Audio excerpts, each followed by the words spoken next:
He didn't look like a millionaire that morning. In fact, to most people in that busy terminal, he looked like just another tired businessman.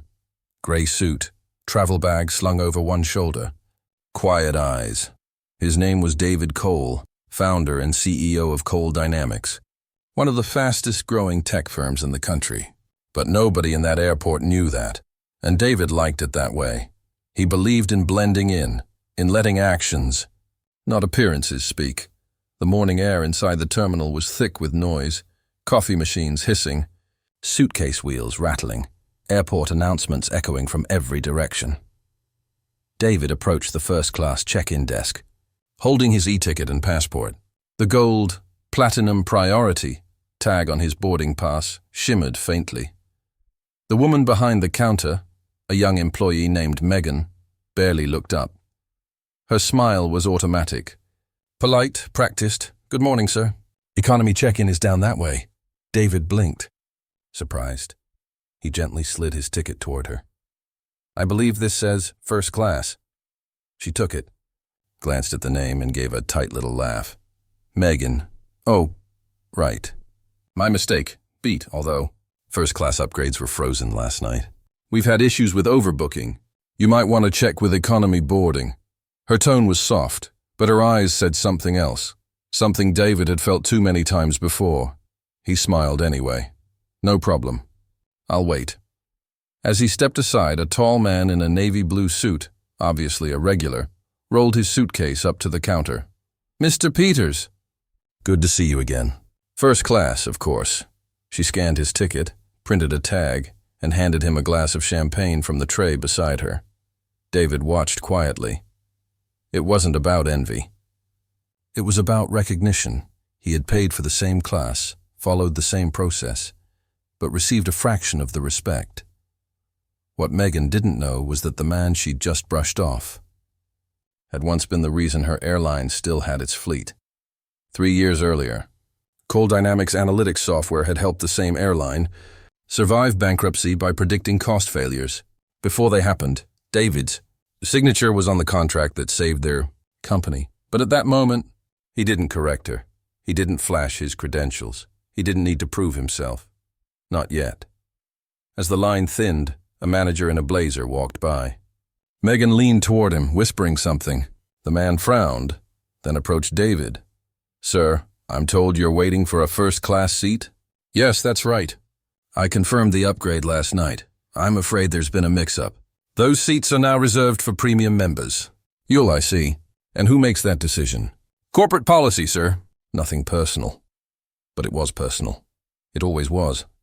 The kind of dismissal that hides behind polite words. Policy. Procedure. System error. Words that sound professional but mean. You don't belong here. David nodded. He didn't argue. He simply walked away, scanning the glass walls of the terminal, where the airline's logo reflected in the morning light. Skylux Airlines. Experience luxury without limits. A faint smile tugged at his lips. He sat quietly at gate 32, opening his laptop, emails, numbers, meetings, all waiting. But one message stood out at the top of his inbox, flagged urgent. It was from his chief investment officer. Subject: acquisition clearance, Skylux Airlines. All signatures ready. You just need to authorize the final buyout. Estimated approval time, 12 minutes. David stared at the screen for a long moment. 12 minutes. That was how long it would take to finalize the purchase of the airline, the same one that had just refused him a first-class seat. He closed the laptop and exhaled. Slowly. He didn't plan on revenge, at least not yet. What he wanted was understanding. So, he waited. Sometimes the most powerful people in the room are the ones no one recognizes. And sometimes the quietest moments are the ones that change everything. As boarding began, passengers filed toward the gate. David stood in line like everyone else, calm, patient. The manager from earlier glanced his way, a flicker of recognition in his eyes. Maybe guilt, maybe pride. David simply nodded. Thank you. I'll find my seat. He turned, walking down the jet bridge. But before stepping onto the plane, he reached into his pocket, pulled out his phone, and tapped Authorize Purchase The confirmation email pinged instantly. Transaction complete. In 12 minutes. Skylux Airlines no longer belonged to its board. It belonged to him. David tucked the phone away and stepped onto the aircraft. Humble, silent, and utterly in control. The same employees who had dismissed him were now unknowingly serving the man who owned the company they worked for. But David wasn't done. He had one more lesson to teach. Not out of anger, but out of principle. And when that lesson unfolded, the entire world would be watching. The terminal smelled faintly of roasted coffee and jet fuel, a mix David Cole had grown used to over the years. He walked toward Gate 43, boarding pass in hand, shoulders relaxed, expression calm. On the surface, he looked like any other traveler. Neat charcoal suit, weekend bag, phone tucked in his palm. What most people didn't see was the quiet confidence beneath that calm. The kind that comes from knowing you've already won a game. Before the referee even blows the whistle, he reached the counter and smiled politely at the gate attendant. "Good morning. I was told at check-in there might be an upgrade available for first class." The woman didn't look up immediately. She kept typing, her manicured nails clicking against the keyboard. Name? David Cole.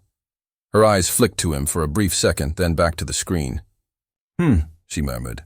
"We're fully booked in first today." David glanced at the display behind her. "Available seats 2, fully booked?" He repeated gently. She shifted her posture. "Sir, those are for platinum members only." "I see."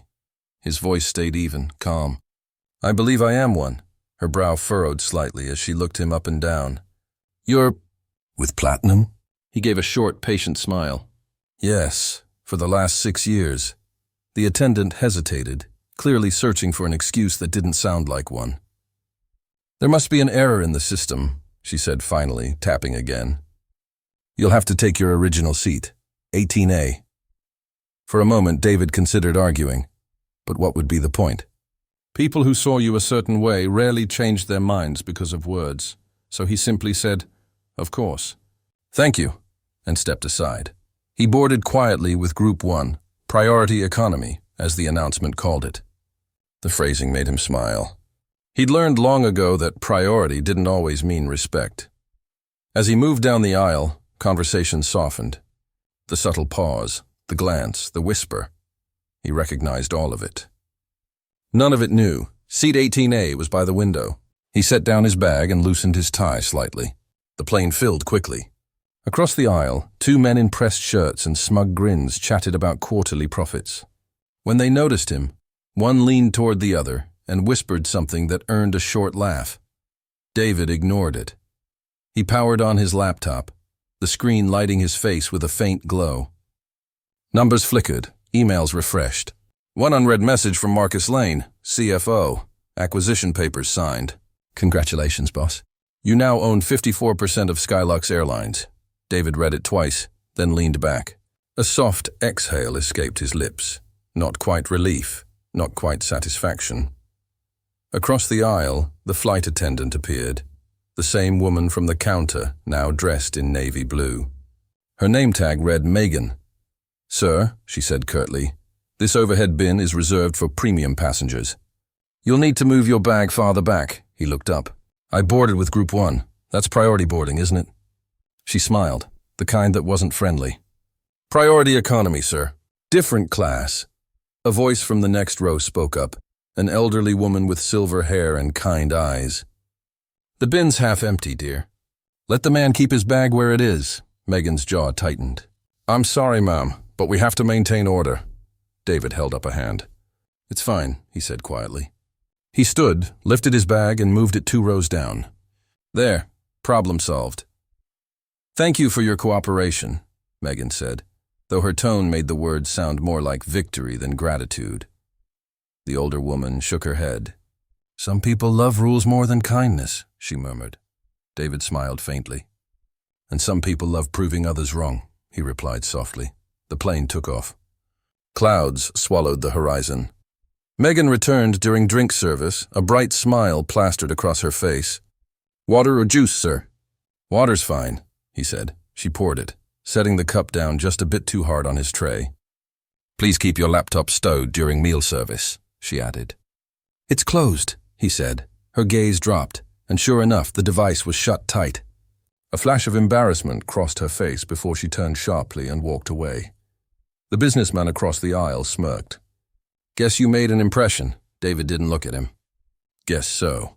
He took a sip of water, eyes drifting toward the clouds again. By the second hour, the air in the cabin had shifted. Something quiet had changed. Megan noticed it too. The way a few passengers glanced at David, whispering after scrolling through their phones. A teenage boy 2 rows up had posted a video to social media. They made this guy move his bag because he didn't look premium. Wild. It was already climbing toward 1,000 likes.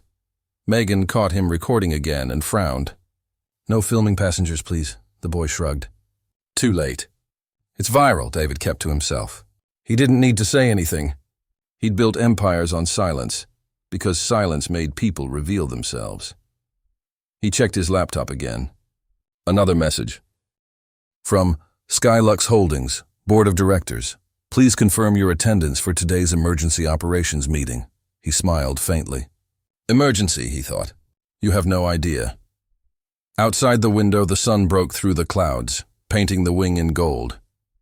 The flight was smooth now, but beneath that calm, turbulence was building. David closed his laptop, folded his hands, and waited. He wasn't the one on trial anymore. They were. The steady hum of the engines filled the silence. Cabin lights dimmed to a soft amber glow as the plane reached cruising altitude. The air was thick, not with turbulence but with tension.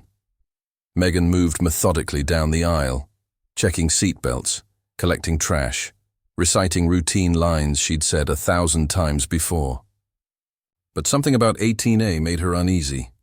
The man she'd dismissed at the counter, the one who didn't look premium enough, now sat there with an expression that wasn't arrogance, but something worse, composure. He wasn't angry. He wasn't flustered. He was waiting. She caught herself glancing back at him as she passed. Forcing a professional smile when their eyes met, David noticed. He noticed everything, the way her shoulders tensed whenever she walked near him, the way the businessmen ahead of him whispered like middle schoolers gossiping, the way the elderly woman across the aisle occasionally gave him a sympathetic look, like she'd seen this kind of quiet humiliation before. He took another sip of his water and set the cup down gently. His phone buzzed once, a message notification from his assistant, Aria. "Everything's finalized. News will break in about 15 minutes. Congrats, boss. 15 minutes. He turned the screen face down on the tray table. He didn't need congratulations. He just wanted to land this flight quietly. But sometimes fate enjoys spectacle. "Mr. Cole?" He looked up. Megan stood there again, this time with her clipboard tucked against her side. "Yes? Can I see your boarding pass for a moment?" He blinked once. "You've seen it. I just need to verify something," she said, voice tight. "There was a discrepancy in your seat assignment." He slid it toward her. She inspected it, frowning as if the print itself was suspicious. 18A, she read aloud. "You weren't assigned a complimentary drink service at this level. You'll need to pay for refills." He tilted his head slightly. "It's water, I'm aware." A few passengers turned their heads. The older woman sighed audibly. David's voice remained even. "Charge me then." Megan hesitated. "Never mind," she muttered, setting the paper down. "It's fine." She turned to leave, but David's calm voice stopped her. "Miss," he said quietly, "if something about me makes you uncomfortable, I'd prefer you say it instead of pretending it's policy." The sentence landed like glass shattering in the quiet cabin. The businessman across the aisle froze mid-scroll. The teenage boy leaned in. Even the hum of the engines seemed to hush. Megan's mouth opened, then closed. I didn't mean—" David raised a hand gently. "It's all right. You're not the first." He didn't say more. He didn't need to. The boy 2 rows up whispered to his mom, "That guy's calm, but scary calm." The mother nodded. "That's the kind of calm that comes from knowing you're right." 10 minutes later, the captain's voice broke the silence. "Ladies and gentlemen, this is your captain speaking. We've just received word from corporate that Skylux Holdings has completed a major internal transfer. Expect some minor operational delays on landing." David smiled faintly. The timing was poetic. Megan frowned, exchanging glances with another attendant. "Transfer?" she whispered. "What transfer?" The intercom clicked again. "Additionally, we're awaiting further instructions from headquarters regarding new management directives. Please remain seated." David reached for his phone. It vibrated again. Another message from Arya. "Press release out. You're trending. Check the news." He unlocked it. The headline glowed on the screen. David Cole acquires majority control of Skylux Airlines, effective immediately. Megan saw the reflection of the headline in the window before he even lowered the phone. Her breath caught. You're... she stammered. He met her eyes. "Apparently your new boss." Her clipboard slipped slightly in her hand. I didn't know. I'm sure you didn't," he said softly. "Most people never look long enough to." She swallowed hard. "Mr. Cole, he shook his head. "Don't apologize to me. Treat the next person better. That'll mean more than sorry ever could." The cabin erupted in murmurs. Phones buzzed as the passengers around them scrolled through breaking news alerts. The businessman who'd mocked him earlier turned pale. "Wait," he muttered, showing his phone to his companion. "This is him." "The same guy," the older woman smiled quietly. "Seems like the wrong person got the premium treatment today." The captain emerged from the cockpit a few minutes later, confusion written across his face. "Mr. Cole," he said, voice tentative. "Sir, we've just received confirmation. Congratulations on your new position." David nodded politely. "Thank you, Captain. I appreciate your professionalism." "Yes, of course, sir." "Would you like us to—" "No," David interrupted gently. "Finish the flight as planned. Everyone deserves to get where they're going." The captain smiled awkwardly and returned to the cockpit. As the plane began its descent, Megan approached one final time. She looked smaller now, stripped of her earlier confidence. "Mr. Cole," she said softly, "I've worked here 7 years. I really am sorry for how I treated you earlier." He studied her for a long moment. Then, with the faintest trace of kindness, he said, "Then make sure the next passenger doesn't need to own the airline to earn your respect." She nodded, eyes glassy. When the wheels touched down, the passengers broke into scattered applause. The kind that wasn't for a safe landing, but for poetic justice. David stood, retrieved his bag from the bin she'd made him move, and turned toward her with a final polite nod. "Take care, miss." And with that, he walked down the aisle, past rows of wide eyes in quiet admiration. Outside the terminal, cameras were already waiting. Flashbulbs burst as he stepped onto the jet bridge, unbothered. Behind him, the airline logo gleamed on the fuselage, his logo now, and somewhere deep inside that plane. A flight attendant realized she'd learned more about class in one flight than in 7 years of service. The terminal erupted the moment David Cole stepped through the jet bridge. Phone cameras flashed. Voices overlapped, and somewhere behind the barrier of glass, a news anchor tried to shout a live report over the chaos. He hadn't planned a press moment.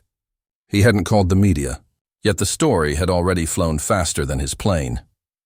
The man denied first class now owns the airline. He kept walking, measured, calm, jacket folded over his arm. His security detail trailed a few steps behind, but they weren't needed. The crowd parted on its own, curiosity holding everyone at a respectful distance. Outside, black sedans lined the curb. His assistant, Arya, waited beside the nearest one, phone pressed to her ear. She waved him over, mouthing, "They're all calling. Who's they this time?" he asked as the door closed behind him. "CNN, BBC, every financial desk in the country. Half the world thinks you grounded the flight on purpose." He smiled faintly. "If I wanted headlines, I'd have booked first class." Arya chuckled, then handed him a tablet. "You should still see this." The screen filled with clips, news anchors, social media montages, reaction videos. A teenager's TikTok titled, "When Karma Buys the Plane," already had 12 million views. Hashtags scrolled endlessly. Flight 18A, Skylux Boss, real first class. David swiped through the noise, pausing on a frame of the flight attendant. Megan walking down the jet bridge after him, eyes red. The caption read, "She didn't know who he was." He sighed. "They're turning her into the villain." "She made herself part of the story," Arya said carefully. "People love a contrast. Arrogance versus humility. It sells." He shook his head. I didn't buy this company to sell morals. I bought it to fix a culture. By the time the car reached the downtown office, the Skylux Tower already gleamed with fresh banners reading New Era of Excellence.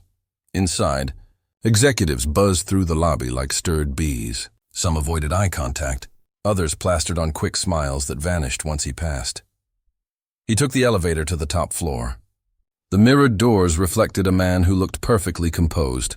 Tailored suit, still creased boarding pass tucked in his pocket like a reminder. When the doors opened, the boardroom stood waiting. 10 directors, 1 long table, and a view of the city stretching to the horizon. "Mr. Cole," the chairman began nervously, "congratulations on the acquisition. It's, quite the public debut." "Unplanned," David said, setting his briefcase down. "But maybe necessary." The room fell quiet. "I read every passenger complaint you've ignored for 5 years," he continued. "They weren't about broken seats or bad coffee. They were about attitude. The belief that some people matter less the moment they walk through our gate." One director cleared his throat. "With respect, sir, that's more of a training issue than a structural—" David cut in softly. "Then we'll restructure the training." Another tried to lighten the tension. "The PR value of this incident is, frankly, golden. Sympathy sells tickets." David's expression didn't change. "I don't want sympathy. I want standard. Every seat, every passenger, same dignity. That's how we win trust and profit follows." No one argued after that. Hours later, when the meeting dispersed, Arya stepped into his office with 2 coffees. "You're trending in 23 countries," she said. "People are calling it the Flight 18A revolution." He accepted the cup, amused. "Revolution's a heavy word for a flight delay." "Maybe," she said, "but you made people see what class really looks like." He walked to the window, watching planes rise from the distant runway, each one a small promise that things could be better. "Find Megan," he said finally. "The attendant from my flight. I want her transferred to customer relations training at headquarters. If she learns, she can lead." Arya blinked. "You're giving her a promotion?" "I'm giving her a chance," he corrected. "The same thing everyone deserves." That night, the city outside shimmered with rain. David sat in his penthouse office, the glow of the skyline washing across the glass. On his desk lay the crumpled boarding pass, proof of where humility ends and ownership begins. His phone buzzed again, unknown number. He almost ignored it, but answered out of instinct. "Mr. Cole?" The voice was hesitant. "This is Megan. I just wanted to thank you for not ending my career today." He leaned back in his chair. "You didn't owe me an apology, Miss Megan. You owed yourself one." "I've been reading the comments," she said quietly. "People hate me. They don't even know me." "They don't know me either," he said. "They know a headline. You'll survive it. Just make sure you learn from it." "I will," she promised. "For what it's worth. You taught me more about respect in 2 hours than this company did in 7 years." There was a pause, soft and genuine. "Then we're both learning," he said. "Good night, Megan." He ended the call, turned off the lights, and looked out at the rain once more. Somewhere out there, another flight was boarding, another story beginning. But this time, maybe, just maybe, the lesson from seat 18A would fly a little further. By morning, the world had turned Skylux Airlines into a symbol. What began as a single misunderstanding had become a mirror for millions, every traveler who'd ever been overlooked, judged or dismissed. News anchors debated whether David Cole's move was genius leadership or corporate theater. Commentators dissected his every sentence, calling him the billionaire with a passenger's heart. Even late-night hosts joined in. One quipped, "He didn't buy a first-class seat, he bought the whole plane." The audience roared, but behind the laughter, something deeper stirred. The airline's inbox overflowed with stories from ordinary people. The nurse who'd been denied boarding because her ticket was budget. The father forced to miss his daughter's recital when a clerk refused to rebook him. Each message ended the same way. "Thank you for proving we deserve respect too." In the Skylux media room, screens displayed live metrics, views, mentions, market shifts. The airline's stock, once stagnant, surged 12% overnight. The marketing director practically vibrated with excitement. "Mr. Cole, this is a phenomenon." The world loves you. We can rebrand instantly, launch a new campaign. Everyone flies first. I can have it trending in 6 hours. David watched the data scroll, silent. Then he said, "We're not chasing likes. We're chasing loyalty." The room went quiet again. "I want a plan," he continued, "to rebuild from the inside out. Every employee, from the pilots to the janitors, will take the new empathy and leadership course. No exceptions," the director hesitated. "Sir, that'll cost millions." "So did arrogance," David replied. "And look what that bought you." Outside the building, a sea of reporters gathered. Cameras swung up as he stepped to the podium, flanked by Arya. He didn't need notes. Every word had already formed in his mind on that flight, between humiliation and grace. "Good morning," he began. "Yesterday I was a passenger on Flight 18A. I was reminded how power means nothing when respect is missing." Flashbulbs exploded. "I didn't buy Skylux to prove a point," he said. "I bought it to fix one. This company forgot that every seat carries a story. From today that changes." Murmurs rippled across the crowd. "We'll begin with a complete cultural rebuild," he said. "And for those asking, yes, every employee who's ever been disciplined for attitude will be reviewed." Many of them were reacting to a broken system, not causing it. Someone shouted, "What about the flight attendant?" David looked straight into the cameras. "She's part of the rebuild. She'll be helping lead our new customer relations program." A collective gasp rose. Arya's lips twitched into a subtle smile. The reporters leaned forward, scribbling furiously. That night, the internet exploded again, this time with admiration. Commenters who had once demanded Meghan's firing now called it the most graceful comeback of the year. Videos of David's speech racked up millions of views. Edits paired his words with orchestral music, captions reading, "Humility is the new luxury."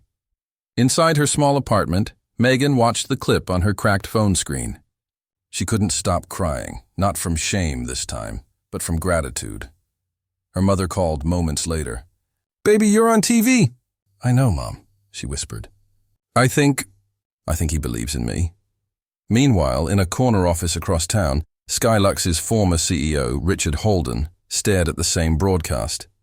His jaw tightened. The company he'd built, the one that had ignored him after the sale, was now worshipping a man who'd once been a passenger. He turned the TV off and muttered, "Let's see how long the Saint routine lasts." He picked up his phone. "Get me the board's legal team," he told his assistant. "If Cole thinks he owns this place without opposition, he's wrong." Back at Skylux headquarters, David sat alone, reviewing files. Each folder told a story. Years of quiet neglect, of complaints buried under bureaucracy. Arya entered, holding a folder. "You asked for the staff reports on customer dismissals." He flipped through the list, name after name. Some were gone, some still hanging on by a thread. His eyes stopped at one file. An old maintenance worker named Paul Hendricks, written beside his name, terminated, insubordination. What was his offense? David asked. Arya checked. He refused to clean a first-class cabin after a passenger insulted him. He set the folder down. Find him, offer him his job back, and give him a raise, Arya smiled. You're rewriting everything, aren't you? Not rewriting, he said quietly. Just correcting the flight path. That night, David looked out his office window again. The skyline glittered like distant constellations. Somewhere below, he could still hear the faint hum of the airport, planes landing, taking off, connecting people who might never know his name, but would feel his decision in every smile. Every seat, every flight, he whispered to himself. We're airborne now. And for the first time in years, he allowed himself to breathe, not as a passenger, not as a CEO, but as a man who had finally arrived where respect takes off. The morning after David Cole's historic announcement, Skylux headquarters buzzed like a live wire. Phones rang endlessly, emails multiplied by the minute, and every news outlet seemed glued to the company's every move. On the surface, it looked like victory, but in the shadows, the storm was already forming. Richard Holden, former CEO, watched the live feed from his private office. The corners of his mouth curled into a slow, deliberate smile. They think this is the end, he muttered to no one in particular. They have no idea what comes next. He leaned back, reviewing the board's internal communications. He already had allies inside Skylux, mid-level executives who resented David's sudden control, employees loyal to the old regime, and a PR team eager to regain relevance. Every one of them would be a pawn. By noon, the first wave hit. Anonymous tips were sent to news outlets, highlighting irregularities in David's purchase of Skylux. Headlines screamed, "Billionaire passenger buys airline, conflict of interest." Was Flight 18A a PR stunt? Skylux employees voiced concern over dictatorial CEO social media exploded. Clips of David's speech were clipped, re-edited, and paired with captions like "privileged billionaire playing hero" and "the airline billionaire who thinks he can fix everything." Inside the headquarters, David remained focused, reviewing the first reports from HR and compliance. Arya, his COO, entered, her expression tense. "David, the media narrative is shifting fast." "They're framing this as arrogance, not justice," she said. He didn't look up. "Then we control the story. Every employee, every passenger testimony, every internal case study, push it live." "Show the evidence," Arya hesitated. "But the leaks, they're coming from inside." "Someone's feeding them directly to the press." David finally looked up.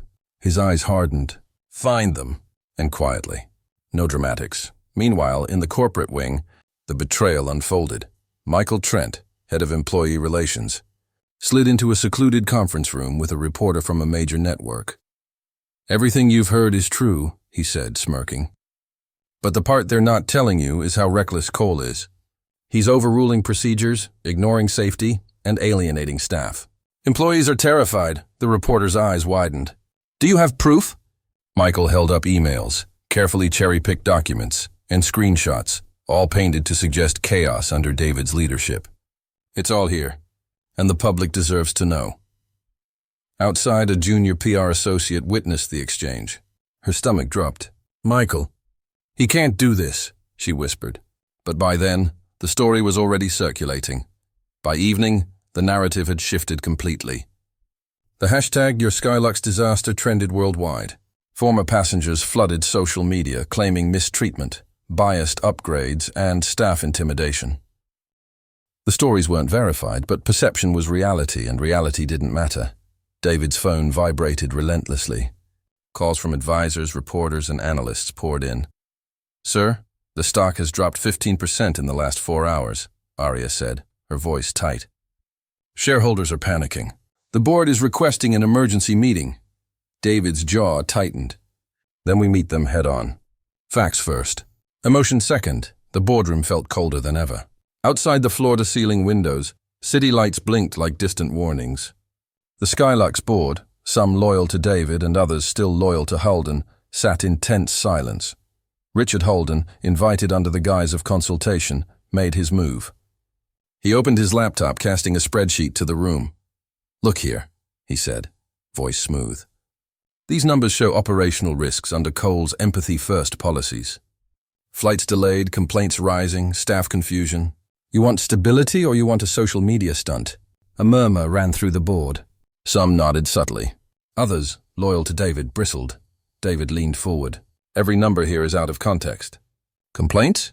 Minor issues, handled. Delays? Temporary adjustments during training. We are transforming an entire corporate culture. This isn't chaos. It's evolution," Holden smiled thinly. "Evolution or PR theater? The public will decide, not you." By midnight, the final act of betrayal was set. Megan Silva, head of customer relations, the same employee David had reinstated after the Flight 18A incident, entered his office. She looked exhausted, guilt etched across her face. "David, she began. He turned, sensing the weight of her words. "I've been feeding Holden information," she confessed. "I thought I was protecting Skylux. I didn't want your idealism to destroy people's careers. I thought I was helping." David's eyes widened in disbelief. "You betrayed us?" Tears glistened in her eyes. "I didn't know how else to stop the chaos. He promised stability. I'm sorry." David's hands tightened into fists. "Everything we've built, undone by fear and loyalty to the wrong man." The social media storm had reached a fever pitch. Clips of Megan confessing and emails leaking painted David as reckless. News anchors interrupted programming. "Skylux CEO under fire. Shareholders demand accountability." Alleged insider betrayal rocks airline industry.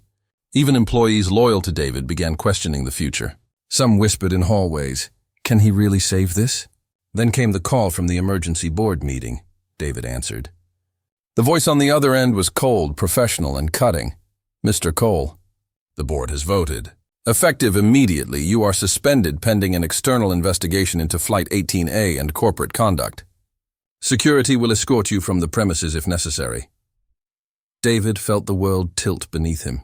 Every carefully planned step, every triumph, every act of courage, it felt like it had crumbled in an instant.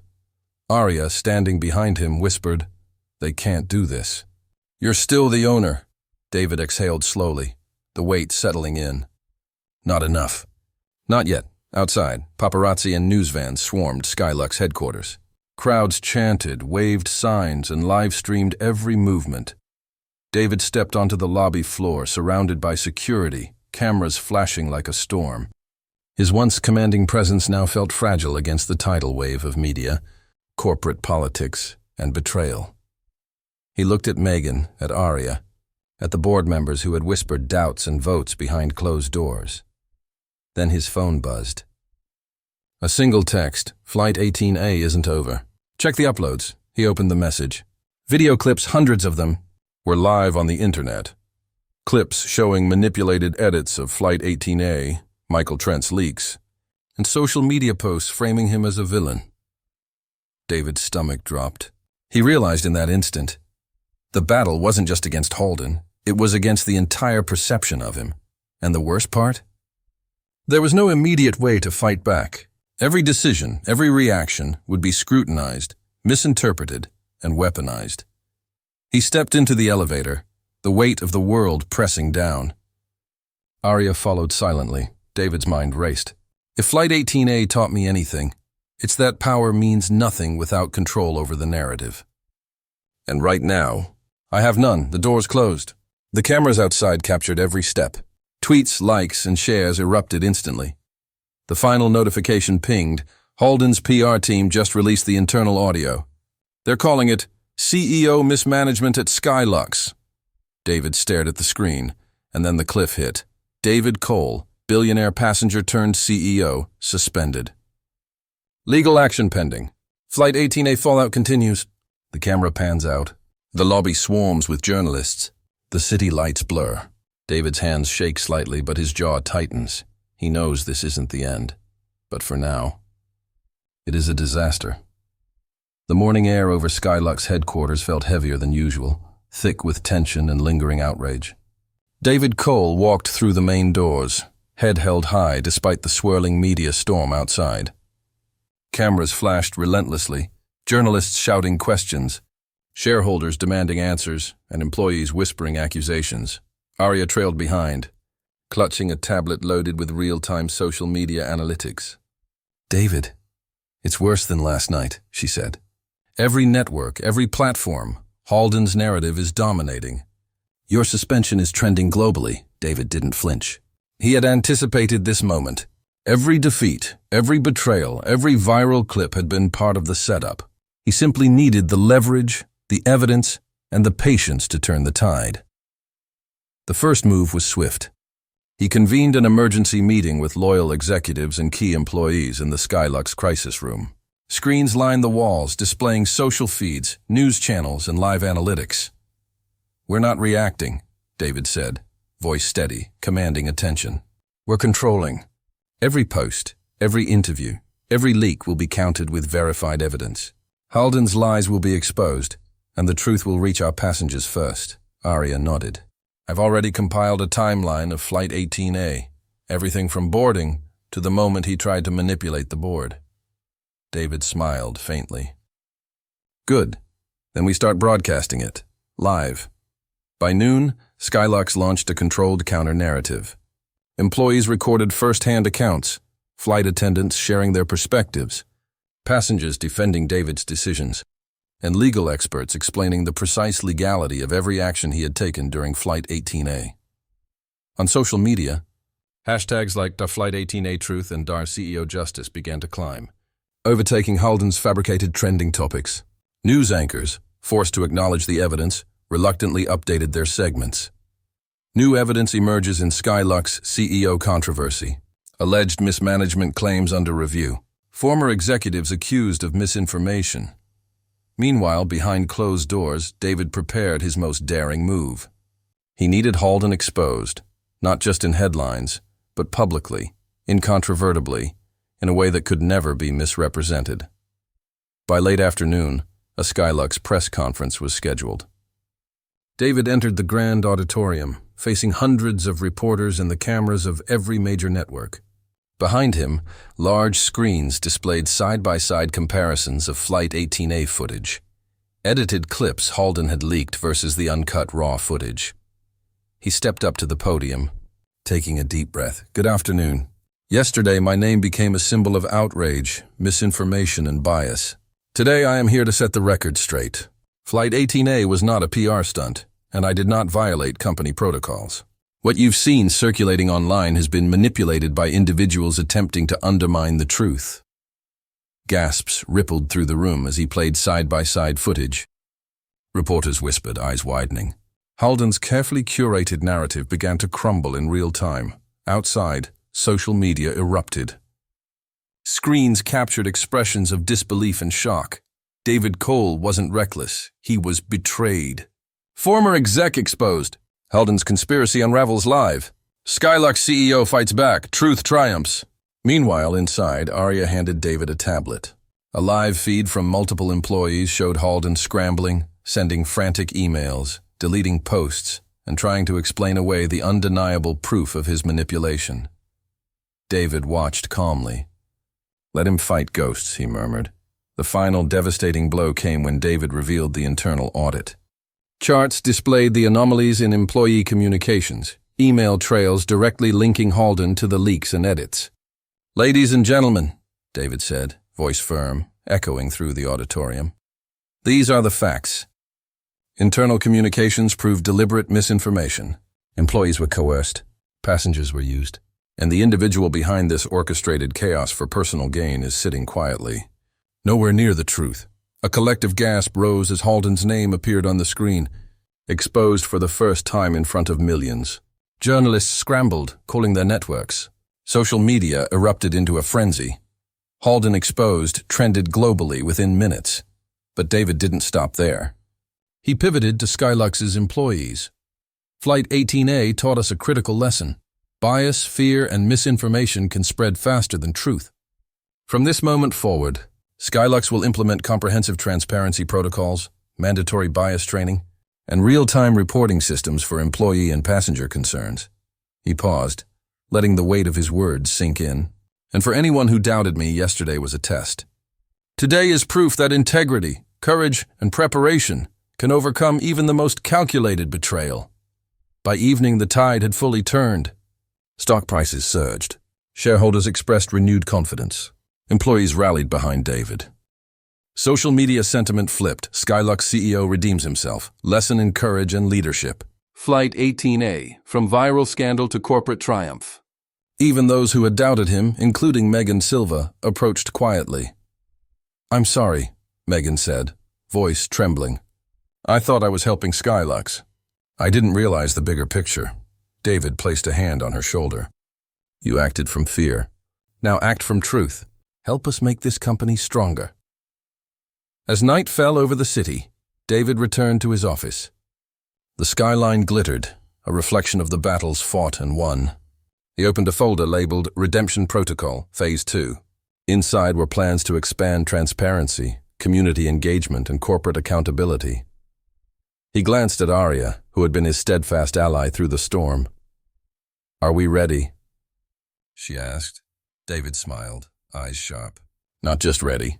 We're unstoppable. Flight 18A was the beginning, and now, we change the future." A single notification pinged on his phone. A message from a passenger on Flight 18A. "Thank you, Mr. Cole. You turned fear into courage. You turned injustice into change." David leaned back, letting the words sink in. The path ahead was long, but for the first time, he knew victory wasn't just about wealth or power. It was about integrity, justice, and leaving a legacy that truly mattered.